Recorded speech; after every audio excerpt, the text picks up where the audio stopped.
Hello students, good evening. Today in 11th class physics we are starting a new topic, parallelogram law. Law of vector addition. अब ये vector addition का एक नया law अभी हम लोग पढ़ने वाले हैं. ये नया कुछ नहीं है, this is simply an extension of what triangle law which we have studied. अब इसमें ये लॉ ये बोलता है कि suppose if you are having two vectors acting at any point, दो वेक्टर्स अगर किसी एक पॉइंट पर एक्ट कर रहे हैं and these are co-initial vectors, ये दोनों vectors, these are two vectors which are acting at the same point, that means these are co-initial vectors. इनका रिजल्टेंट अगर बताना है, रिजल्टेंट का मतलब अभी हमने बार बार बताया है, इन दोनों वेक्टर्स को कंबाइन करके एक सिंगल वेक्टर अगर आप रिप्लेस कर पाए, इन दोनों वेक्टर्स को हटाकर, if these two vectors can be replaced by one single vector which has the same effect as the effect produced by both of these, then that single vector will be termed as the resultant. तो resultant अभी हम लोगों को निकालना है. Resultant निकालने के कई तरीके सीख चुके हैं. अब वेक्टर्स में सबसे अच्छा जो एग्जांपल है वो फोर्स का है. भाई किसी एक ऑब्जेक्ट को दो लोग मिलकर अगर ऐसा और ऐसा कुछ अगर पुल कर रहे हैं तो जो इफेक्ट आएगा वही इफेक्ट प्रोड्यूस करने वाला जो एक सिंगल फोर्स है उसको अभी हम लोग resultant of these two forces बोलेंगे. अगर ये वाला फोर्स लगाते अकेला तो ये ऑब्जेक्ट यहां की तरफ चला जाता. अगर हम लोग इस ऑब्जेक्ट के ऊपर सिर्फ ये वाला फोर्स लगाते तो ये ऑब्जेक्ट यहां की तरफ चला जाता. लेकिन अगर दोनों लगाएंगे तो ये यहां कहीं पर बीच में आएगा. तो ये जो सिंगल फोर्स अभी हम लोग लगाएंगे जो उतना ही इफेक्ट प्रोड्यूस करेगा, the single force which applied on this object which produces the same effect as produced by these two forces will be termed as a resultant. तो अब ये पैरेललोग्राम इसी के लिए है. Parallelogram law is a law which finds out or gives the resultant of two vectors. Resultant of two vectors अगर निकालना है तो ये लॉ ये कहता है कि आप इन दोनों वेक्टर्स से जो पैरेललोग्राम बनेगा, इमेजिनरी पैरेललोग्राम, वो कंप्लीट कर लीजिए. कंप्लीट कर लिया. अब इसमें जो डायगोनल रहेगा वो इन दोनों का रिजल्टेंट आएगा. Diagonal of the parallelogram will give you the resultant. लेकिन डायगोनल कौन सा वाला होना चाहिए? डायगोनल कोई भी नहीं होना चाहिए. ये जो दो वेक्टर्स हैं, the two vectors intersect at this point और these are starting at this point, the diagonal which passes through the point O will give you the resultant. ये वाला डायगोनल नहीं लेना, this is not the resultant of these two. तो अब हम लोगों ने इसमें ये बोला कि that if you are having two vectors, suppose these are the two vectors, इसको अभी हम लोगों ने ए नाम दे दिया, इसको बी नाम दे दिया. तो अब ये लॉ क्या बोलता है बच्चों? लॉ ये बोलता है if two vectors are represented by, if two vectors are represented by two adjacent sides of a parallelogram, parallelogram को शॉर्ट में लिख दिया, then their resultant, उनका जो रिजल्टेंट है उसको R से रिप्रेजेंट किया, is represented by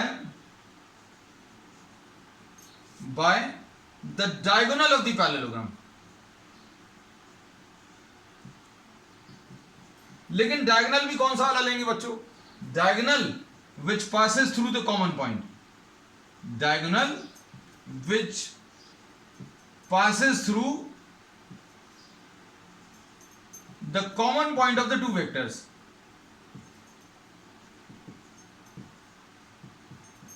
Diagonal which passes through the common point of the two given vectors. अब ये इंपॉर्टेंट है इसलिए अभी हमने इसका स्टेटमेंट भी लिख दिया कि अब हम लोगों को ये पता चल गया कि भाई ये दो वेक्टर्स हैं, इन दो वेक्टर्स का रिजल्टेंट निकालना है ना. तो अब हम लोगों को ये जो स्टेटमेंट लिखा हुआ है इसका एक स्क्रीनशॉट ले लेना बच्चों, if you are not able to copy. अब हम लोगों को अगर इसका रिजल्टेंट निकालना है तो ये याद रखना, if you have to find out the resultant, if you have to find out the resultant of these two vectors, आपको कौन कौन से वेक्टर्स, ओ ए वेक्टर और ओ बी वेक्टर, ये ऐड करने हैं, यानी रिजल्टेंट निकालना है. ओ ए वेक्टर और ओ बी वेक्टर का रिजल्टेंट निकालना है। तो अब हम लोगों को क्या पता चला कि आप इसका ये पैरेललोग्राम कंप्लीट कर लो, ये पैरेललोग्राम कंप्लीट कर लिया और इस पॉइंट को अभी हम लोगों ने सी नाम दे दिया। इस ओ ए वेक्टर को अभी हम लोग शॉर्ट में ए वेक्टर लिख दे रहे हैं और ओ बी वेक्टर को अभी हम लोगों ने बी वेक्टर लिख दिया। तो अब हम लोगों को निकालना क्या है बच्चों, ये याद रखना, a प्लस बी निकालना है। You have to find out what a plus B. तो हमें आंसर पहले से बता दिया है, वी नो द स्टेटमेंट कि resultant will be given by the diagonal. ये बच्चों a वेक्टर है, ये b वेक्टर है, आप इसका पैरेललोग्राम कंप्लीट करो और इसका ये वाला डायगोनल ये इनका एडिशन दे देगा। मान लीजिए अभी हम लोगों को नहीं पता है, तो अब हम लोग इसको क्या करेंगे, ओ ए वेक्टर को तो ऐसे ही लिखा रहने दिया, ओ बी वेक्टर को अभी हम लोग ए सी वेक्टर के बराबर लिख सकते हैं। O B can be written equal to A C. क्यों? क्योंकि पैरेललोग्राम में ऑपोजिट साइड्स इक्वल होते हैं, तो O B vector will be equal to what, A C vector. O से बी ऊपर की तरफ आएगा, ए से सी भी ऊपर की तरफ आएगा। और अब इसमें ट्राइंगल लॉ अप्लाई करके देखो, ट्राइंगल लॉ क्या बोलेगा, ओ से ए और ए से सी, ओ टू ए और A to C, the resultant will be what, O to सी।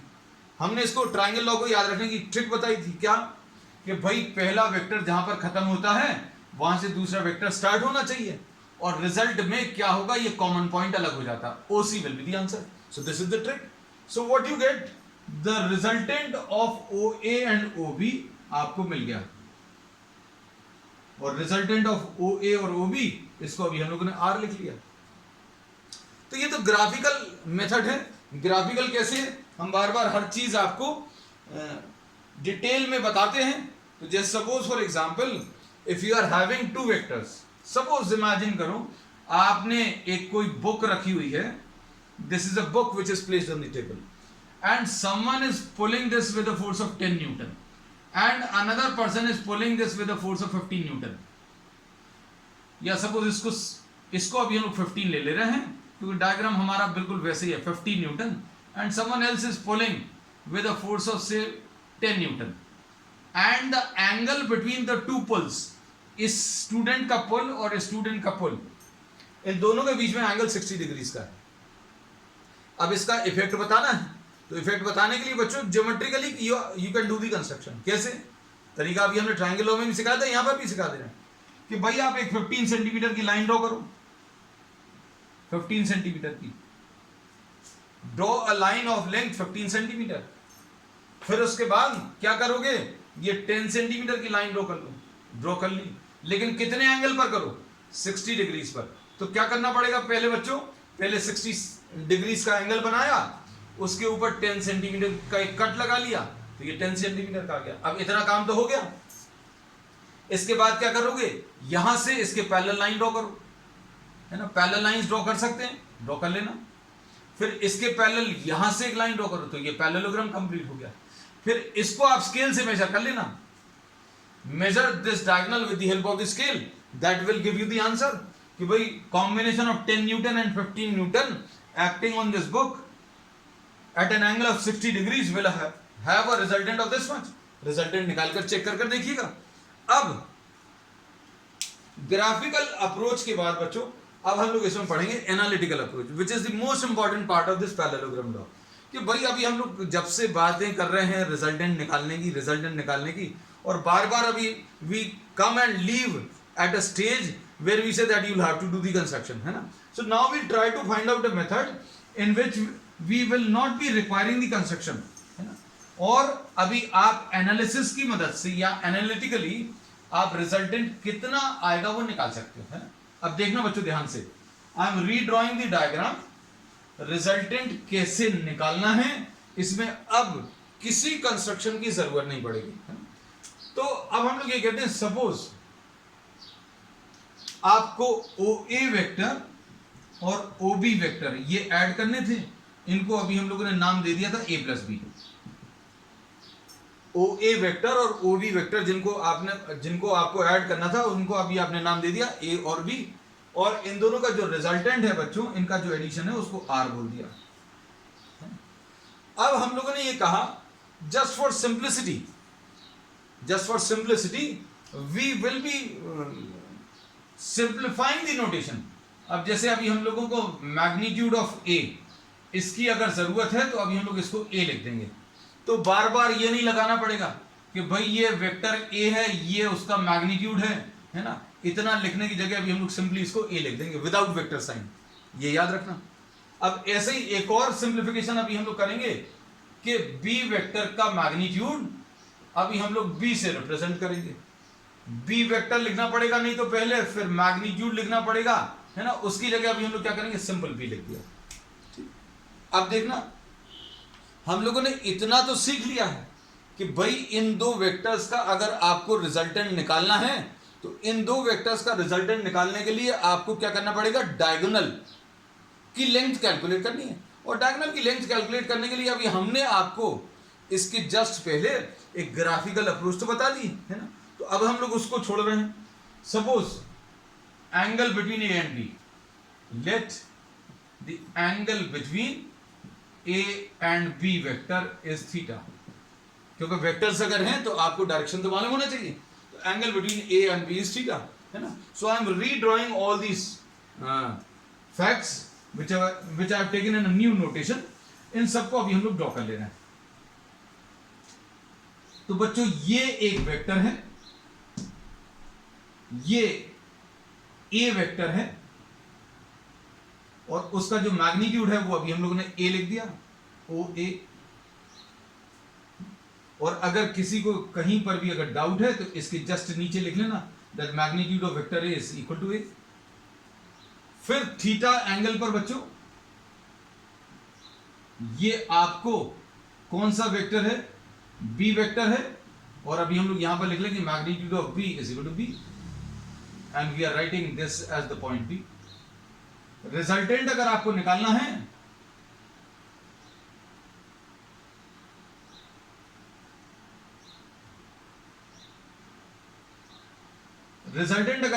तो क्या करना पड़ेगा, आपको पैरेललोग्राम कंप्लीट करना बच्चों। ये पार्ट तो अभी हम पहले ही बता चुके हैं that you will have to complete the parallelogram.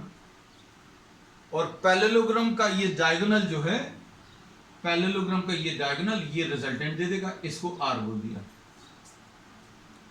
अब इस डायग्राम के बाद फिजिक्स वाला पार्ट खत्म हो जाता है। We'll now just try to forget that you are doing physics, है ना। अब मैथमेटिक्स अकेली अप्लाई होगी, है ना। अब जैसे सपोज फॉर एग्जांपल ये b है, अगर ये b है तो ये वाली लेंथ भी बच्चों b आ जाएगी, कोई दिक्कत नहीं है। पैरेललोग्राम में अभी हम लोग मालूम है opposite sides are of equal length, अगर ये b है तो ये भी b आ गया। अब इसको अगर आप आगे एक्सटेंड करोगे तो ये दो पैरेलल लाइंस हैं और ये ट्रांसवर्सल है, तो ये एंगल भी थीटा आ जाएगा। अब हम लोग क्या करने वाले बच्चों, यहां से एक परपेंडिकुलर ड्रॉ कर रहे हैं और इसको अभी हम लोगों ने एम नाम दे दिया, ठीक है। ये याद रखना कि आप कैलकुलेट क्या करने वाले हैं, इसको मत भूलना, क्योंकि इसी को ध्यान में रखते हुए अभी हम सारी चीजें करेंगे। भाई अगर आर निकालना है तो अभी हमने ये एक राइट एंगल ट्राइंगल क्रिएट करने की कोशिश की, शायद दिमाग में चीजें आ रही होंगी अब क्या करना होगा, क्योंकि राइट एंगल ट्राइंगल जैसे ही दिखेगा तो आपको आर कैसे निकालना है वो पता चल जाएगा, है ना। देखो आप ध्यान से, suppose if this was theta, this is also theta. Now in triangle ACM, ACM देखना बच्चों ध्यान से, एसीएम में साइन थीटा कितना आ जाएगा, sine theta will B perpendicular CM upon hypotenuse. ये सीएम है perpendicular upon hypotenuse, hypotenuse AC. तो सीएम तो ऐसे ही लिखा हुआ है बच्चों, एसी को अभी हम लोगों ने बी लिख दिया। एसी क्या है, बी।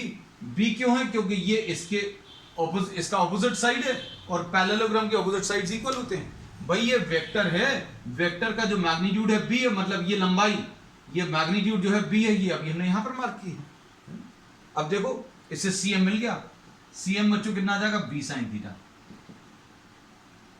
तो जो चीज आती जा रही है इसको भी अभी हम लोग यहां पर लिखते जा रहे हैं, देखना ध्यान से।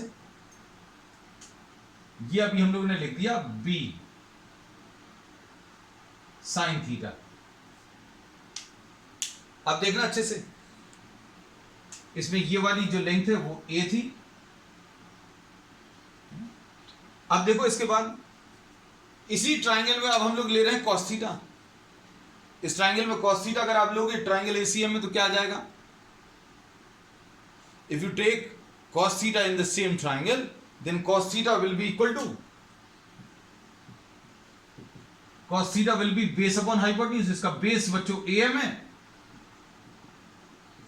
अपॉन हाइपोटेन्यूज बच्चों क्या है? Hypotenuse is AC। Base triangle वही है, ये याद रखना, ट्राइंगल AC है। अब इसके बाद इसमें AM तो ऐसा ही लिखा हुआ है और AC को अभी हम लोगों ने B लिख दिया। अब देखो इससे AM क्या मिल जाएगा?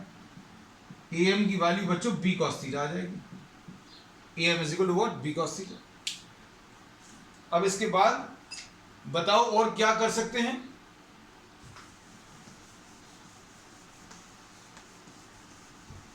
Now just try to see. If you have to find out R, अगर आपको R निकालना है तो अभी हम लोगों को कौन से वाले ट्राइंगल का यूज करना पड़ेगा? दिख रहा होगा शायद। इसमें AM की वैल्यू और बच्चों लिख लें, है ना? AM की वैल्यू कितनी आई है? AM को डायग्राम में मार्क कर ले रहे हैं।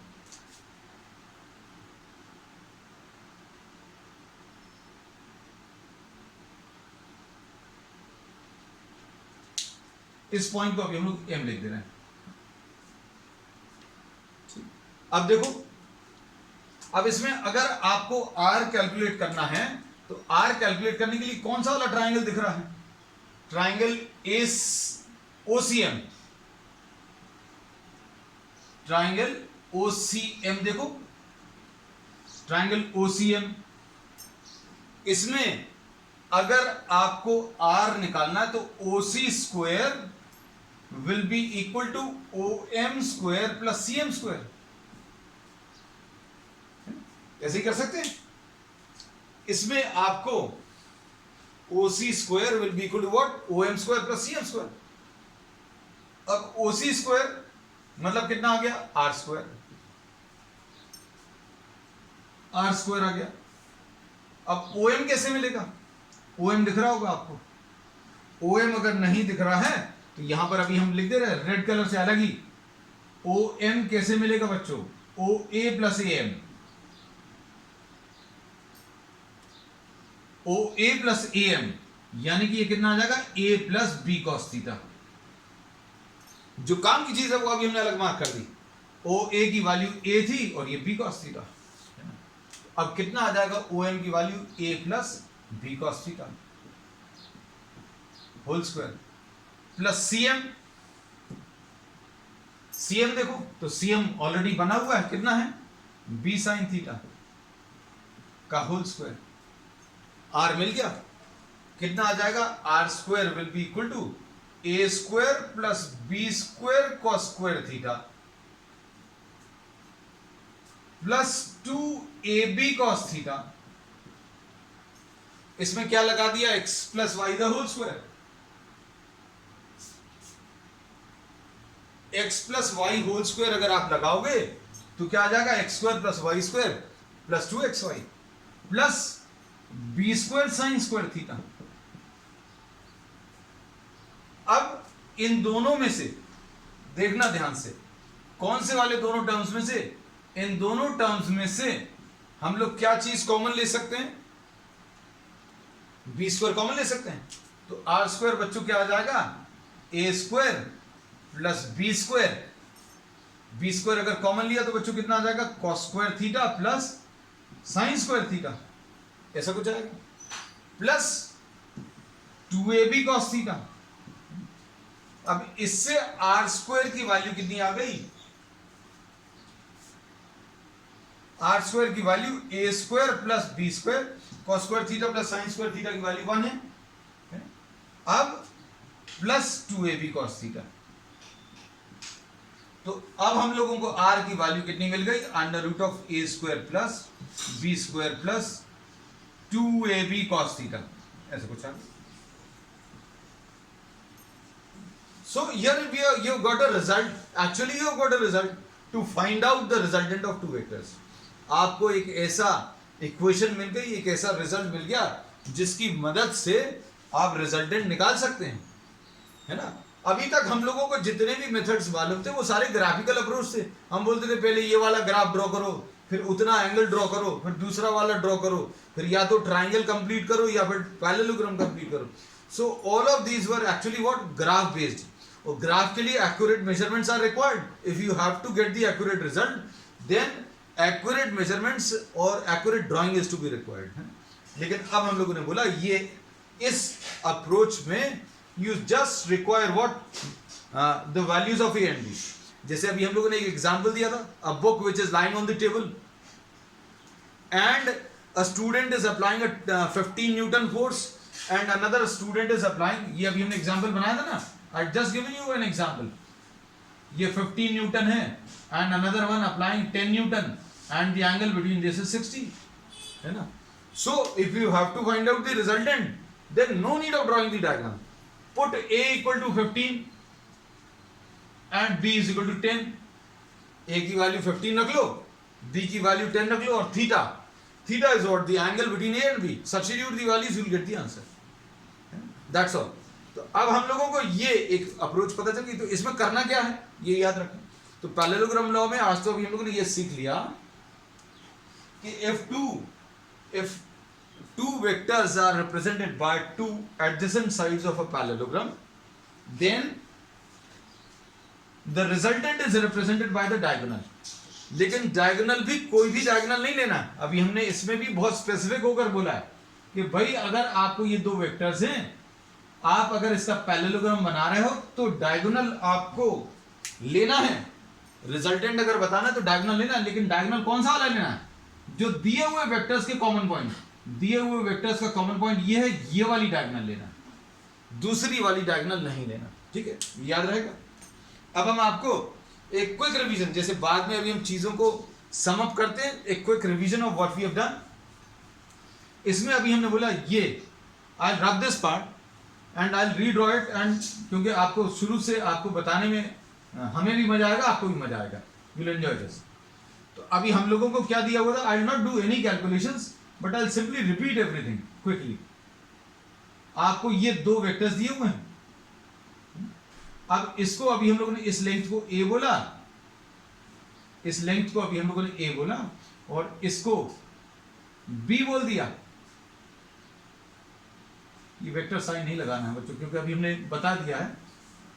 ठीक, अब इसके बाद इन दोनों वेक्टर्स के बीच में एंगल थीटा है। अब हमने बोला रिजल्टेंट अगर निकालना तो लो भाई पैरेललोग्राम कंप्लीट करो, तो पैरेललोग्राम कंप्लीट कर लिया। इसको अभी हमने c बोला था और ये वाला डायगोनल जो है रिजल्टेंट, तो मतलब ये निकालना है आपको। ये निकालने के लिए फिजिक्स की जरूरत नहीं बच्चों ज्यादा, आप इसको आगे बढ़ा दो और यहां से परपेंडिकुलर ड्रॉ कर दो, ये m पॉइंट आ जाएगा। ये दो पैरेलल लाइंस हैं, ये ट्रांसवर्सल है, ये दो पैरेलल लाइंस हैं, ये ट्रांसवर्सल है, ये थीटा एंगल है, this angle is also theta. अब क्या करेंगे, अब इसमें अभी हम लोग बोलेंगे cos थीटा अगर आप लोगे, कौन से वाले ट्राइंगल में cos थीटा लेना है आपको, cos थीटा और sin थीटा। देखो अगर r आपको निकालना है तो आपको इस ट्राइंगल को पूरी तरीके से सॉल्व करना पड़ेगा, और इस ट्राइंगल को अगर आप सॉल्व करोगे तो ध्यान से सुनना, सामने वाला साइड, थीटा के सामने वाला साइड sin थीटा आता है। मतलब ये सॉल्व करने पर बच्चों ये b था, ये b था, तो ये b sin थीटा आएगा, और इससे लगा हुआ, थीटा से जो लगा हुआ ये b cos थीटा आएगा, है ना। और ये कैलकुलेशंस अभी हमने दिखाए हुए हैं कि sin थीटा ले लो perpendicular upon hypotenuse, cos theta ले लोगे तो बेस अपॉन हाइपोटेन्यूज, तो ये मिल गया और ये मिल गया। फिर इसके बाद इस पूरे ट्राइंगल में आप पाइथागोरस थ्योरम अप्लाई कर दो और क्या लिखेंगे, OC square will be equal to OM square plus CM square.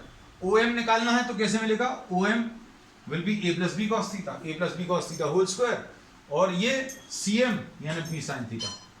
तो ये अभी हम लोगों को रिजल्ट मिल गया।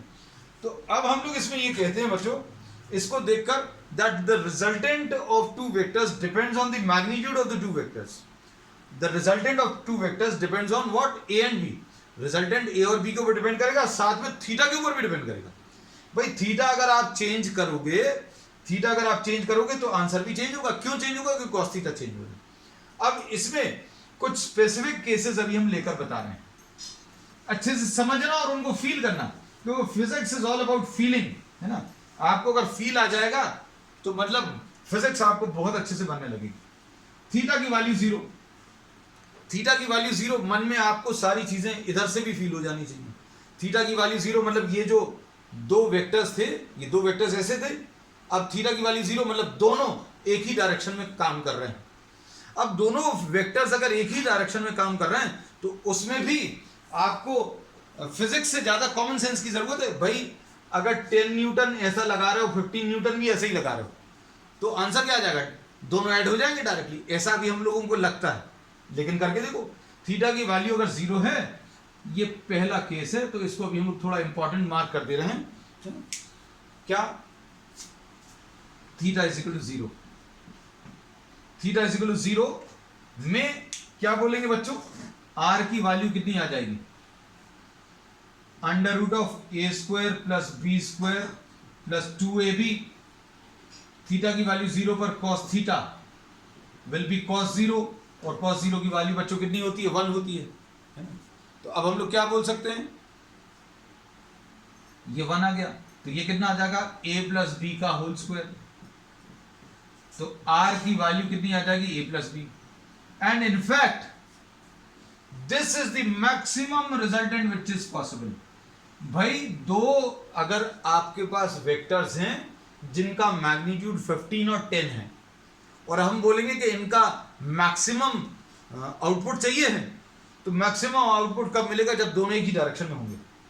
जब दोनों एक ही डायरेक्शन में होंगे, दोनों ऐड हो जाएंगे। अभी हमने पहले ही बताया था कि भाई a की वैल्यू 15 ले लो, b की वैल्यू 10 ले लो, दोनों ऐड हो जाएंगे। अब मिनिमम कब आएगा? इसमें भी फील करने से पता चल जाएगा आपको। मतलब अगर आपके पास दो लोग मिलकर कुछ काम करने वाले हैं, किसी चीज को पुल करने वाले हैं, तो मैक्सिमम कब आएगा? जब दोनों एक ही डायरेक्शन में होंगे। मिनिमम इफेक्ट, मिनिमम आउटपुट कब मिलेगा? जब वो एक इस तरफ पुल कर रहा, दूसरा इस तरफ पुल कर रहा। तो अब देखो सेकंड वाले में थीटा इज इक्वल टू 180 ले लिया, और cos 180 चूंकि हम लोगों को याद नहीं है तो रेड कलर में लिख दिया अभी हमने, है ना। cos 180 की वैल्यू बच्चों कितनी होती है? -1। This we have discussed in detail in what mathematical tools. cos 180 की वैल्यू -1 है। अब देखो इसके बाद r कितना आ जाएगा? ये आ जाएगा under root of A square plus B square plus 2ab। cos 180 की वैल्यू बच्चों -1 है। अब बताओ क्या होगा? आंसर इसका कितना आ जाएगा? इसका r जो है बच्चों, इसका कैसा आ जाएगा? मिनिमम आएगा। कितना आएगा? Under root of A square plus B square minus 2ab, और ये कितना आ जाएगा? a minus B the whole square. यानी कि ये a माइनस बी आएगा। इसमें ऐसा कुछ सिंबल लगा दे रहे हैं जो कि ये बता रहा है कि आप इसमें से लार्जर वैल्यू में से स्मॉलर वैल्यू को सब्ट्रैक्ट कर लेना, है ना। तो इसमें अभी हम लोग ये बोलेंगे that if a is 15 b is 10, तो 15 माइनस 10 आ जाएगा। और अगर आपने a 10 ले लिया और b 15 ले लिया तो भी आंसर 5 आएगा। बड़ी वैल्यू में से छोटी वैल्यू को माइनस करना, है ना। तो अब हम लोगों को पता चल गया कि मैक्सिमम रिजल्ट जो है a प्लस बी होता है, और मिनिमम रिजल्ट बच्चों कितना? a माइनस बी होता है। मैक्सिमम कब होता है? जब दोनों एक ही डायरेक्शन में है। मिनिमम कब होता है? जब दोनों ऑपोजिट डायरेक्शन में। अब इसके बाद suppose these two vectors are acting at an angle of 90 degrees.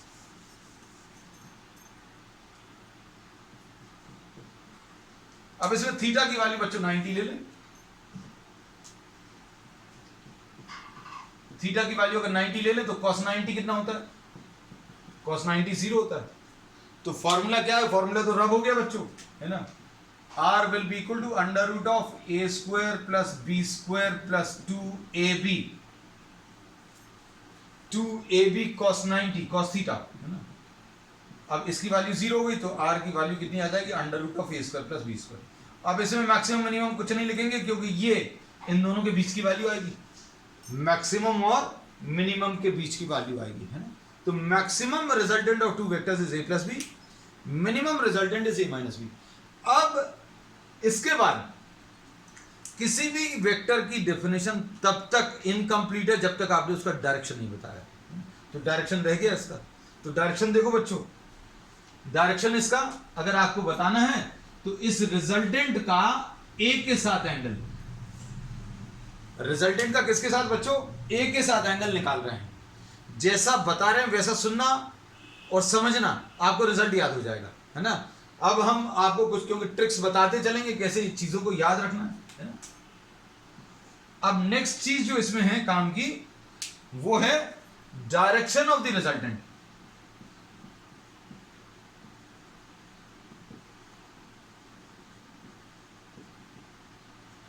अब डायरेक्शन ऑफ द रिजल्टेंट अभी हमने बता दिया, क्या बोला, angle between R and A is alpha. तो टेन अल्फा कितना आ जाएगा बच्चों, देखो जरा, टेन अल्फा कितना आएगा, इसमें परपेंडिकुलर डिवाइडेड बाय बेस, ये परपेंडिकुलर कितना है देखो जरा, बी साइन थीटा, और बेस कितना है, अभी हम लिखते हैं क्या, ये cm upon O M, cm upon O M, है ना। तो कितना आ जाएगा ये टेन अल्फा की value, tan alpha will be, cm कितना है, ये है b साइन थीटा, और ओ एम कितना है बच्चों, ओ एम है a plus B cos theta. ये आ गया, तो ये क्या आ गया बच्चों, ये डायरेक्शन आ गया। डायरेक्शन देखो अब हम कैसे बोल रहे हैं वैसा याद रखना। अगर आपको रिजल्टेंट का एंगल चाहिए, किसके साथ एंगल चाहिए, रिजल्टेंट का ए के साथ एंगल चाहिए, तो ए नीचे लिखना है। रिजल्टेंट का किसके साथ एंगल चाहिए, ए के साथ एंगल चाहिए, तो ए नीचे लिख लो। अब हम इसको जैसा बता रहे हैं वैसा आप देखना और याद रखना। अब ये वाला पार्ट हम रब कर दे रहे क्योंकि since we are knowing about this thing. अच्छा इधर रब कर देना, देखना ध्यान से। टेन अल्फा अगर आपको बताना है, अल्फा क्या है, angle which the resultant is making with A, तो ए को नीचे लिख लो, बी को फिर ऊपर और नीचे लिख लो। टेन बनाना है तो साइन थीटा लिख लो, कॉस थीटा लिख लो, और ये प्लस साइन लगा लो, याद हो गया। कैसा बोला अभी हमने, जिसके साथ एंगल चाहिए, किसके साथ चाहिए, ए के साथ, तो ए को नीचे लिखा, बी को ऊपर और नीचे लिख लिया। फिर टेन बनाना तो साइन थीटा और कॉस थीटा। अब सुनना, दूसरा वाला रिजल्ट अभी हम डिराइव नहीं करेंगे ना, जरूरत है आपको, कोशिश भी नहीं करना ना। रिजल्टेंट का बी के साथ angle, angle of R with B is beta, resultant of R with resultant of R with B is beta, है ना। तो अब ये कैसे निकालेंगे, देखो हमने जैसा बताया था वैसा याद रखना। Tan beta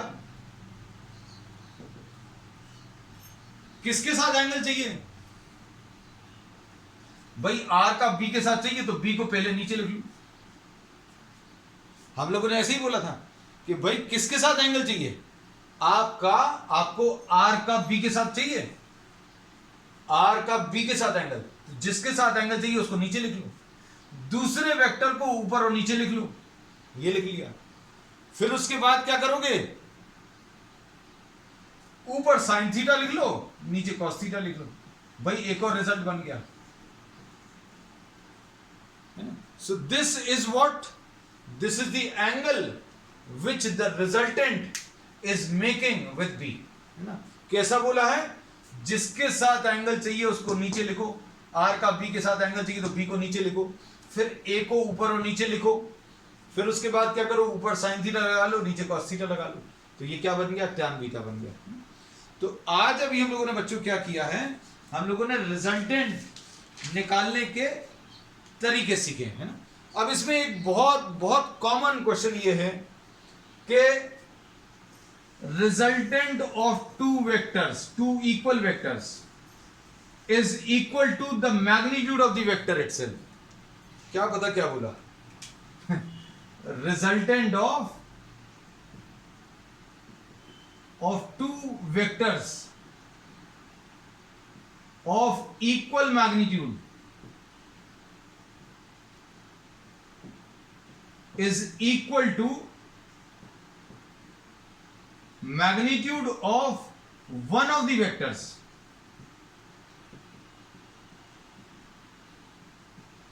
find the angle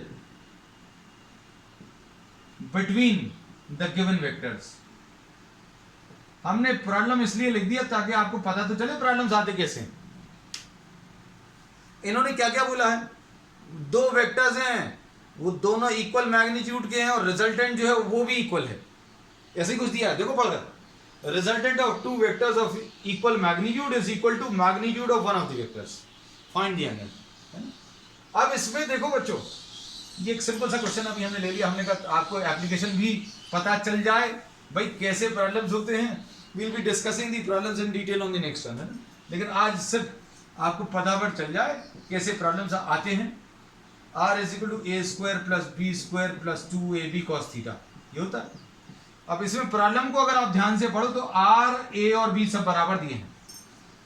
resultant of two vectors equal magnitude is equal to what, magnitude of one of the vectors. हमने काम की चीजें अंडरलाइन कर दी, है ना। अब मतलब आर भी और ए भी और ए बी भी सब बराबर है, ऐसा पॉसिबल है? 10 न्यूटन लगाया, दूसरा फोर्स भी 10 न्यूटन लगाया और आंसर भी 10 आ जाए, पॉसिबल है? देखो कैसे, तभी तो क्वेश्चन बना है। ये कितना आ जाएगा, suppose A square A is equal to under root of A square plus 2a into cos theta. सब जगह ए क्यों रख दिया, क्योंकि सारे बराबर हैं, ऐसा दिया है प्रॉब्लम में दिया रहेगा, है ना। ये एक प्रॉब्लम लिया उसमें ऐसा दिया, सभी प्रॉब्लम से बराबर होंगे ऐसा नहीं है ना। इसमें जैसा प्रॉब्लम में दिया वैसा कर रहे हैं, स्क्वायर कर लो। आर की जगह भी ए की जगह भी ए, बी की जगह भी ए स्क्वायर, और ए स्क्वायर प्लस ए स्क्वायर को 2a स्क्वायर, और ये 2a इंटू ए 2a स्क्वायर कॉस थीटा। अब इसको इधर ले आओ बच्चों, तो कितना आ जाएगा, minus A square will be equal to 2a square cos theta आएगा। कॉस थीटा की वैल्यू बच्चों कितनी आ जाएगी, minus A square upon 2a square, यानी -1/2। कॉस थीटा की वैल्यू कितनी आ जाएगी, -1/2, यानी थीटा की वैल्यू कितनी आ जाएगी, 120 डिग्रीज। कॉस थीटा -हाफ कहां पर होता है, this we have discussed in mathematical tools, है ना। तो अभी हम लोग कहते हैं, इसीलिए बच्चों मैथमेटिकल टूल्स पढ़ना इसलिए जरूरी है क्योंकि आपको साइन कॉस टैन ये सब निकालते आना चाहिए, है ना। अब जैसे कॉस 120 डिग्रीज अगर निकालना है तो ये कितना होता है बच्चों, कॉस 180 माइनस 60, है ना। और कॉस 180 माइनस थीटा होता है बच्चों माइनस कॉस थीटा, मतलब माइनस कॉस 60, तो ये -1/2, है ना। तो कॉस थीटा की वैल्यू -1/2 यानी 120 डिग्री। मतलब ये है कि अगर आप दो बराबर के फोर्सेस, जो 10 न्यूटन बोले थे हमने, 10 न्यूटन एक ऐसा ले लो और एक ऐसा ले लो,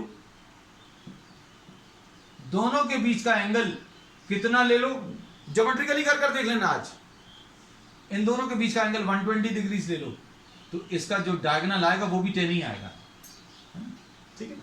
अब बच्चों आज के लिए इतना ही। We will be continuing with problems on the next one. That's all for today.